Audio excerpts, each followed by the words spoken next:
I want to talk a little bit more about editing transfer pricing reports, and in particular to discuss again having a coherent narrative with no diversions. How one goes about doing this is it can at times be a challenge. Remember, in a previous video we talked about the importance of having an argument that leads the reader down a single track with as little diversion as possible. You want everything ordered in the right sequence so that when you draw the conclusion, the reader is exactly with you. The first sentence rule is one of the most important ways to make sure you don't lose track of your argument and that your reader is going to follow your argument. So what is the first sentence rule? You read the first sentence of every paragraph, and only the first sentence. And if that forms a coherent narrative that's taking the reader to your conclusion, then you've avoided any diversions. If you find that as you read those that something is taking you off topic, now you know it's time to edit that out or worry about how you're going to get your reader back on track. If the topic sentences seem good, but they're out of order, now's the time to reorder them. It also helps you spot any really weak topic sentences and ones that ought to be corrected if you haven't done it already. I wanted to show an example of editing for the coherent narrative and how one goes about doing that. And we talked just a little bit ago about the first sentence rule. So here what I've done is I've run the topic sentence tool, which highlights the first sentence of each paragraph. And looking at this saying, if we look at these paragraphs, and these are edited so that the sentences are shorter, we've already gotten through that exercise, and such, but are they in the right sequence in order to tell a coherent narrative? Do any of these paragraphs take us off on a diversion? Well, there are only 4 of them, so hopefully we can't get too diverted. But if we look at this and just read these first sentences only, we say, generally sales traders are in the same geographic location of their customers. The sales trading function is akin to a marketing function in a traditional FX business.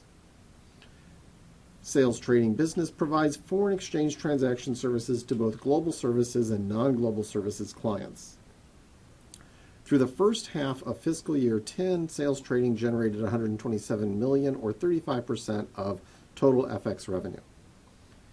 Now, if we think about this, the first paragraph is actually talking about where the customers are located. Why has this actually been the lead? In all likelihood, it's a little bit distorted because we're transfer pricing economists, and we're always worried about what's cross-border and what's not. It's not really the most important sentence to get started, and it sort of starts things out of order.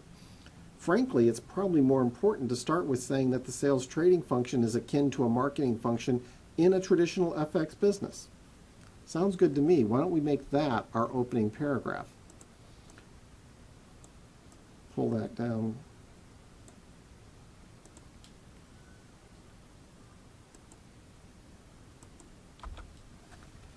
So now we've told people what the general nature of the functions are that are being performed. Then the next issue to deal into here is to say, well, which is more important, the location of the customers or that they have 2 different types of customers? I don't know, could go one way or the other, but I think the global service customers are the ones that are going to be the ones that are global cross-border. I think it might make more sense to mention what percentage of the customers fall into this possible cross-border nature. So I'm going to move that paragraph up.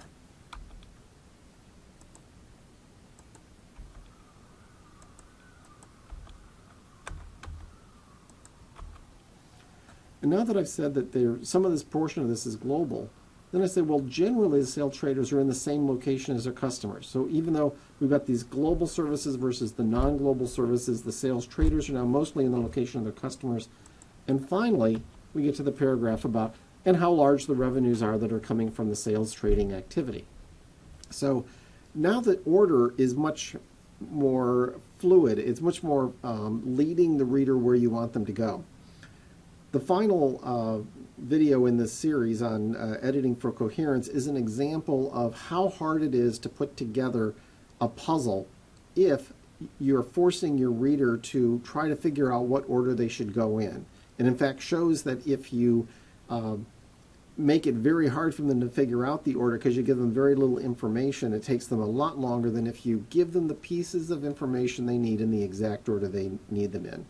And in this particular video, a good sport has been one of our leaders in the EVS practice who was willing to be the experiment's guinea pig to show the value of getting things in the right order.